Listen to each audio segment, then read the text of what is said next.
J.D. Ford passes on a lieutenant governor run. Randy Head elected GOP chair, plus executions to resume, and more. From the television studios at WFYI, it's Indiana Week in Review for the week ending June 28th, 2024.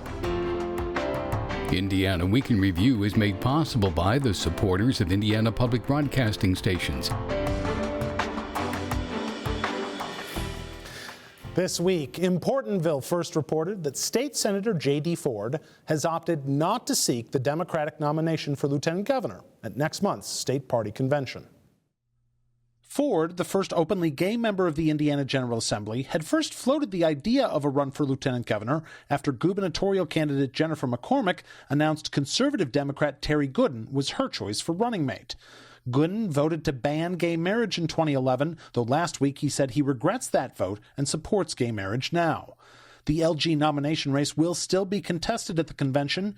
Two others, Bob Kern and Cliff Marsiglio, have already filed to run against Goodin. Does Ford's decision indicate growing support for McCormick's pick? It's the first question for our Indiana Week in Review panel. Democrat Ann DeLaney, Republican Whitley Yates, John Schwantes, host of Indiana Lawmakers, and Niki Kelly, editor-in-chief of the Indiana Capital Chronicle. I'm Indiana Public Broadcasting State House Bureau Chief Brandon Smith. Ann DeLaney, are Democrats starting to come together over Terry Goodin? I think so. I think he's done a very good job reassuring Democrats that his position on these issues has evolved as many people's positions on these issues have evolved over the last, 10, 20 years.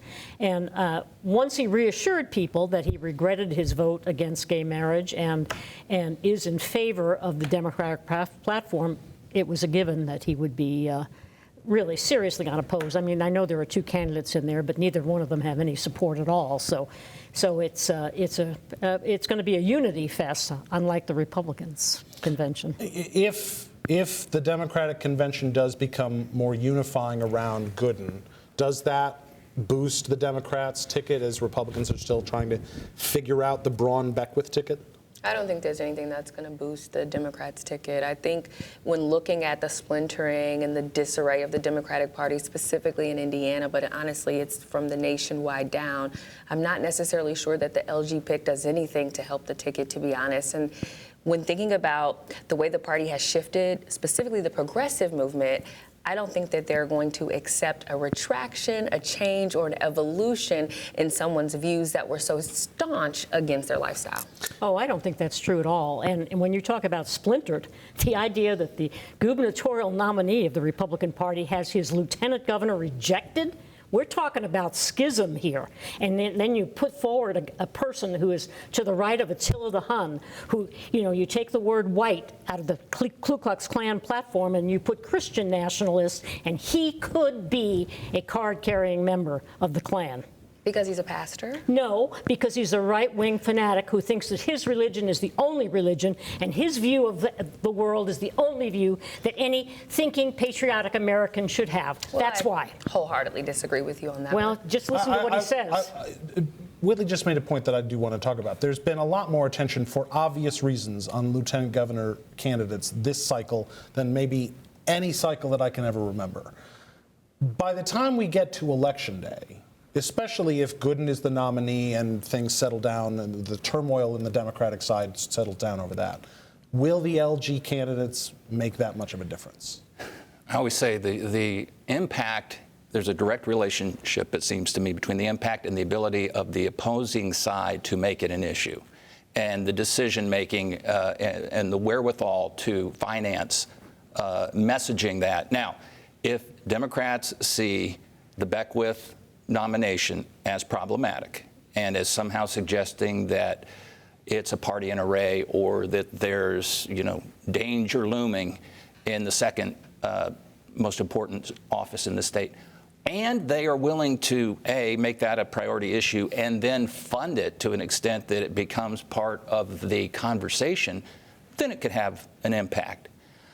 Other than that, I don't think the second spots on the ticket really matter that much. I mean, as a practical matter, if you wanted to find a Democrat who had held office in a legislative body, say in the 90s, 80s, into 2005, or let's say in the middle of the aughts, you'd be hard-pressed to find a Democrat who, in some way, shape, or form, wasn't on record against gay marriage. Again, I pointed out last week that we're talking about Joe Biden. We're talking about Evan Bayh. We're talking about any number of individuals who have become champions. So, I mean, that would be a very small pool of candidates from which you could pick. So I don't see that being a negative. The bigger issue here is the Beckwith nomination, but only to the extent, it seems to me, that Democrats have the desire and the ability to do it, to make it an issue. In J.D. Ford, in his, he posted a message on his campaign's Facebook page explaining his decision not to run, explaining that he sat down with Goodin, believed it was genuine, that this conversion, this change of mind. But he talked about the need to try and win over rural voters, southern Indiana Democrats who no longer seemingly exist or have migrated to the Republican Party. Can anyone really do that anymore? I mean, you can to a point, but you got to have a lot of money to get out there and to, I mean, you can't go house to house and meet people personally. Obviously, I think if a lot of people sat down with Terry Goodin, they would say, oh, he's intelligent and articulate, and, you know, he's got a lot to say on education, and he's a farmer, so he's got, you know, a lot of information on the ag industry. And roots in those communities, And roots in those communities, but you have to, I mean, you can't do that without money. Like, you got to be able to take your message from, you know, the grassroots to the top of the macro level. Yeah. All right, time now for viewer feedback. Each week we pose an unscientific online poll question, and this week's question is, should conservative Democrat Terry Goodin be nominated for lieutenant governor by Democratic convention delegates? A, yes, or B, no. Last week we asked you whether Micah Beckwith's nomination for lieutenant governor will help or hurt Mike Braun's campaign. I will make a note, as I sometimes do, that we had more than quadruple the number of votes we normally have for this poll question, 72% of whom are saying Micah Beckwith will help Mike Braun, 21% say they will hurt, 7% said he will have no effect. If you'd like to take part in the poll, go to WFYI.org/IWIR and look for the poll. Well, former State Senator Randy Head is the new chair of the Indiana Republican Party after the party's state committee unanimously elected Head to the position this week. Head served 11 years in the state legislature, worked as a deputy prosecutor, and currently works as a lobbyist. He ascends to the position of party chair after current chair Anne Hathaway announced last week she would step down. Hathaway became the first woman to lead the Indiana GOP last year, but said recently she only ever intended to serve temporarily until after this year's primary election. Head is a member of the committee that elected him chair and says the relationships he built there will help him hit the ground running. Head was endorsed for the job by Republican gubernatorial candidate Mike Braun. Whitley, does this kind of quiet down some of what seemed like chaos within the party over the last couple of weeks? You know, I think that's a really interesting perspective. As someone that has worked inside the party for now 3 chairmen, there was no chaos. The way that change happens and the way that leadership usually transitions is very normal, specifically within the GOP, who's had 2 different chairs in the past 4 years. And so I think Randy and his leadership, I'm going to say personally, I'm excited, and there are a lot of people that are invigorated and excited, specifically seeing how he ran the convention. He was very decisive, and I think that his level of leadership in Indiana is not only welcomed, but is going to be something that is refreshing to the Indiana Republican Party. There's some question about needing someone who can kind of bridge what seems like 2 camps in the Republican Party at this point. At least 2 the camps. The sort of Eric Holcomb-led wing that had been in control of the party apparatus for a little while, and then obviously the grassroots sort of group that clearly Micah Beckwith is a voice for and a figurehead for. Is Randy Head the sort of person who can bridge that gap? Well, I think he has the potential to do that, yes. The question is, does he succumb to the influence of the crazies in the Republican Party and start denying that Joe Biden was elected and saying that you know, nobody, by the way, ever says that Donald Trump was innocent of the charges for which he was convicted. But they all say it's all retribution or it's all orchestrated. When you have that kind of dynamic coming out as Anne Hathaway, I was quite disappointed to see her say that when she was state chair. If he doesn't succumb to the temptation to cater to the right-wing crazies in the Republican Party, I think he has the potential to do that. I'm a little concerned about the fact that I know he's resigned his positions as a registered lobbyist for a number of different groups, which he has to do by statute. But they are now in the position of having part-time chairs as a regular thing, and having been a chair and full-time, the problem is always conflicts. I mean, he may not be lobbying anymore, but Krieg will be lobbying, certainly. And the potential for conflicts in that, when you have the Republican state chairman in-house and the lobbyists from that in-house Republican state chair go to legislators, it seems to me it's fraught with risk. Wasn't fraught with risk for Joe Hogsett, who was at Bose, who became mayor of Indianapolis. And he wasn't a lobbyist. He wasn't, but he was a lawyer and had great relationships. But it isn't the same situation. It is the exact He's a law firm. And I didn't think that was a good idea at the time either. I mean, it's something that happens, and relationships usually permeate throughout all aspects of It politics, is something that's law. new. It's not something that was traditionally done. It was not. Usually you had full-time state chairs. But and we to haven't- avoid I that. mean, at least the last couple Republican chairs have not have been been full-time. the same thing. And they've been okay. And Randy Head is an experienced lawyer, so he can still make a living, as a lawyer in various ways. So, I don't necessarily see huge conflicts from that. You obviously covered Senator Randy Head, as I did when he was in the Senate. Does he seem like the right fit for this kind of role? Yeah, I mean, everyone seems really on board. I remember covering him. He was always easy to talk to. He had a real grasp on the issues and the bills. I mean, some lawmakers, let's be honest, don't fully understand the bills they're offering. Randy Head clearly did. Really? He's a smart guy. And so everyone seems, behind him. The one area he'll have to really prove himself, I think, is sort of big, long-term, large-scale fundraising. So that'll be interesting to see. Was this important? I mean, Whitley just talked about how may have seemed chaotic from the outside, but inside this was just the normal sort of passing of the baton. It happened incredibly, even from the outside, this happened very smoothly in terms of they rallied pretty quickly around Randy Head, unanimous support among the state committee. Was that important for Republicans to get through that? Oh, I think so. And I think everything that has been said is accurate. Smart guy, honest guy, who seems to understand the process and at least understands the viewpoints that he'll have to reconcile. So I think the hope is that there can be this sort of message discipline or party discipline that has been lacking. I would say that actually the roles have been reversed. You had seen more party discipline and more message discipline in the past 2 to 4, 5, 6 years on the Democratic side than Republicans. Now, a lot of factors were at play there. When you're a supermajority and you have so many different factions, I'm talking about legislative message management as well, but it also extends to the state party and the mayoral offices and so forth. It's hard to get everybody on the same page. And being on the ropes when you're a super minority has a way of focusing the mind and bringing clarity. So I don't think it's necessarily anybody's fault that you haven't had as much discipline. When you're when you're the underdog, you kind of unite more easily. But the fact of the matter has been that Democrats have been the better, more managed, more predictable party, which you would not have said 10, 20 years ago. Now, I will say something else I think helping Randy Head here in terms of that idea of bridging the gap is he's not from the Indianapolis area originally. He's from, I think, the Rensselaer area. Mm-hmm. So which has been a criticism of the state party organization of late. So I think that helps too. All right, it's been 15 years since Indiana executed someone on death row. And this week, Governor Eric Holcomb and Attorney General Todd Rokita announced they're looking to end that streak. The long delay in executions was because the Indiana Department of Correction couldn't obtain any drugs suitable to use in an execution. Pharmaceutical companies had become more resistant in recent years to their drugs being used that way. But Holcomb and Rokita announced that the DOC has secured a lethal injection drug, and they're asking the state Supreme Court to set an execution date for Joseph Corcoran. The Fort Wayne man, now 49, was convicted of killing 4 people in 1998. He's been on Indiana's death row since, with all appeals now exhausted.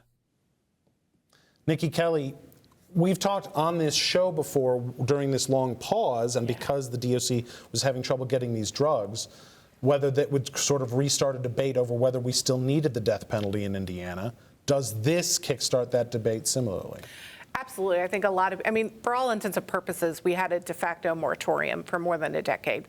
And we have it on both ends. We obviously have the 8 gentlemen who are on death row and we couldn't find the drugs to carry out the executions. We haven't added anyone to death row since 2014. And that's because these cases are so expensive that counties can't afford them. We have real life without parole now, whereas years ago, there were limits. So a lot of prosecutors are pleading those out. They very rarely go to trial. They very rarely go to trial and then end with a death sentence. So, but yeah, I think we'll definitely have some talk about it. I think for the longest time since we were doing them, they were out of sight, out of mind. Politically speaking, do you see a supermajority Republican legislature ending the death penalty in Indiana? Ending the death penalty or the moratorium? No, I don't. I think they would be. It's not in their makeup. I haven't seen any polling on what Hoosiers, rank and file Hoosiers, think about it. But if it's like the rest of the country, I think there's a move toward the notion that it's so riddled with errors, it's so unfair in its application. I mean, statistically, you can prove that in any jurisdiction in the country. And there are mistakes that have been made, and it is costly, et cetera, et cetera. I haven't seen the numbers, but I think there's a move toward, life without parole or some other, some penalty short of capital punishment. But I don't know that message has resonated with the super majority. And I don't think the public actually, to Niki's point, this is, if you had the list of, we stopped 10 people on Meridian right now, what concerns you, the death penalty is not going to be on that list. No. Maybe the first 100 people, it's not going to be on the list.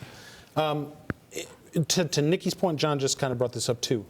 I agree with you. I don't think the legislature changes anything anytime soon. But do we now effectively, other than these 8 men who are on death row, with the way that the law is now being practiced, do we have a de facto end to the death penalty in Indiana?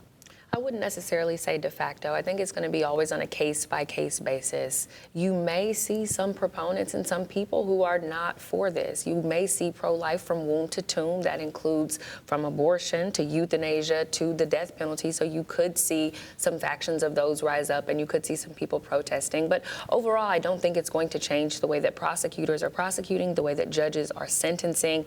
And I think that Indiana, following the law that they are supposed to follow, and now that they do have what's necessary to carry out the death penalty, to go ahead and say, well, we have these people, we're going to do it, is right within the law. Yeah, there's one thing I want to ask about what she just said was, I agree that I don't think it'll change what judges do.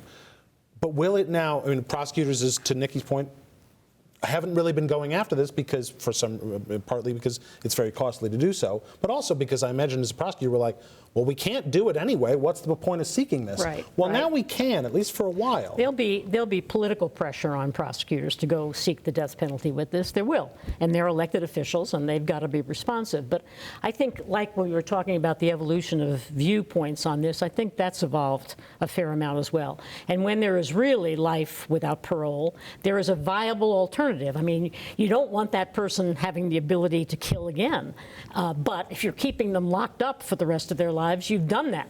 And I think that's, I really do think that's sufficient. And I don't know how many of these drugs, companies after company is saying we're not making them anymore. We're not making them anymore. So this may be a little blip in the screen. Well, critics would say the inherent unfairness is on display. If you say, let's deal with the 8 who are currently on death row, and then we have a de facto moratorium, that, I think critics would say, illustrates the inherent unfairness and sort of the arbitrary nature of this. Yeah. No one could say that the crimes that have been committed since 2014 have been less egregious in some manner than the crimes committed before. We haven't had the angels come down and say, everybody sprinkle with nice dust.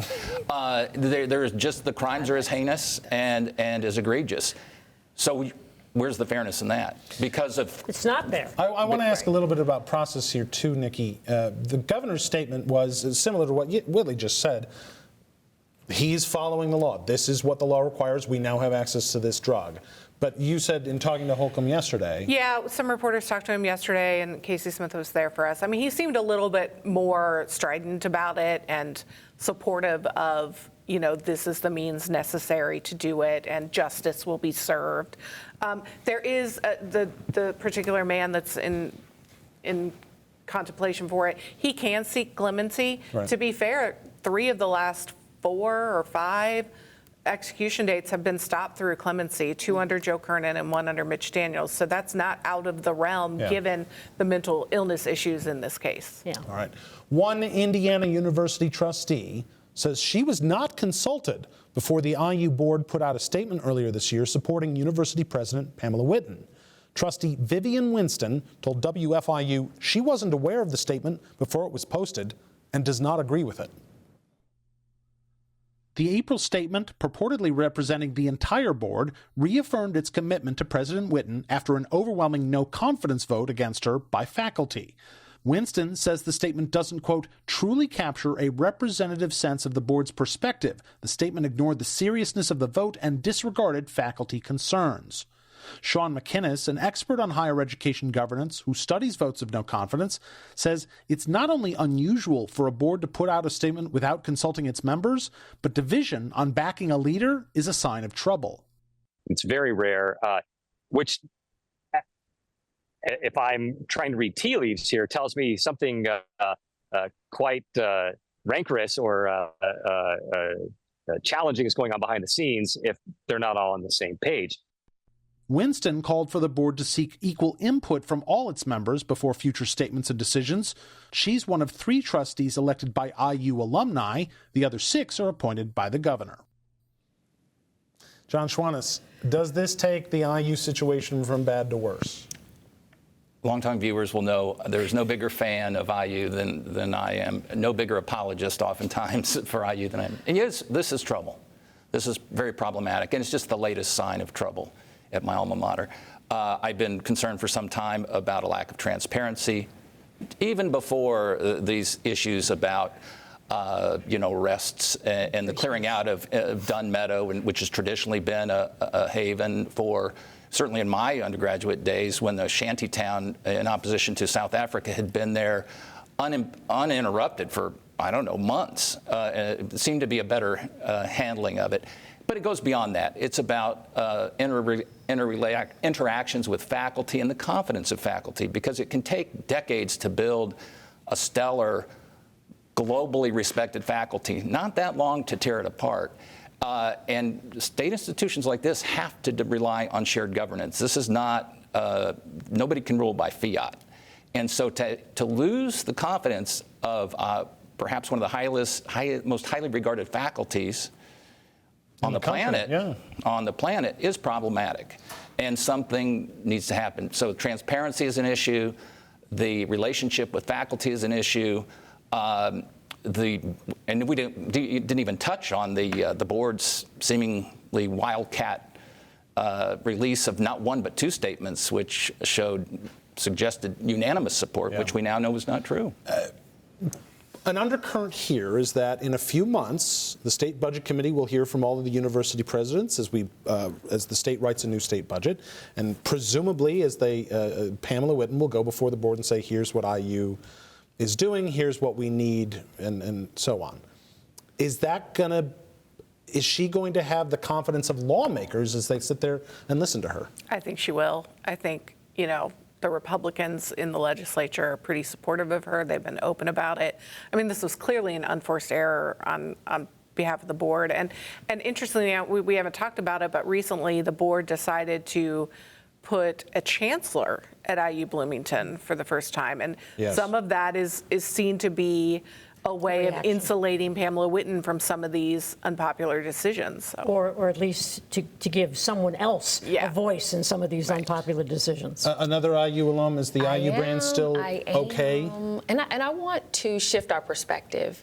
We are talking about one of the top universities in this state that is currently going through a transition that is outside of trustee and outside of president. The splitting of IUPUI and how that really reshapes the brand, to me, is the undergird and the foundation of a lot of these things, because there are a lot of changes that are happening where I believe faculty and students and us on the outside looking in, we're not understanding the dynamics of this. So I think that, honestly, a lot of what we're seeing and maybe some of the dissension is really just growing pains of a university that's looking to create a new legacy for themselves, not only in Indianapolis, but around the world. That's an interesting perspective I hadn't heard before. I don't think that's the reason. I don't think that's the reason. I think the way that the administration botched the handling of the dissent and met in a secret meeting the night before and changed the whole tenor of Dunn Meadow. That's what's caused the problem. And her seeming disrespect for divergent opinions and free speech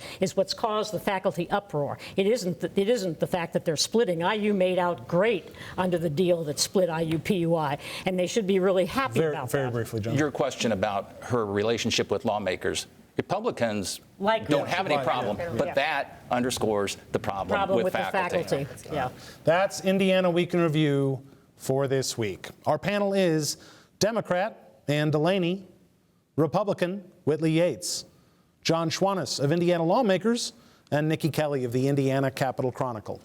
You can find Indiana Week in Review's podcasts and episodes at WFYI.org/IWIR or on the PBS app. I'm Brandon Smith of Indiana Public Broadcasting. Join us next time, because a lot can happen in an Indiana week.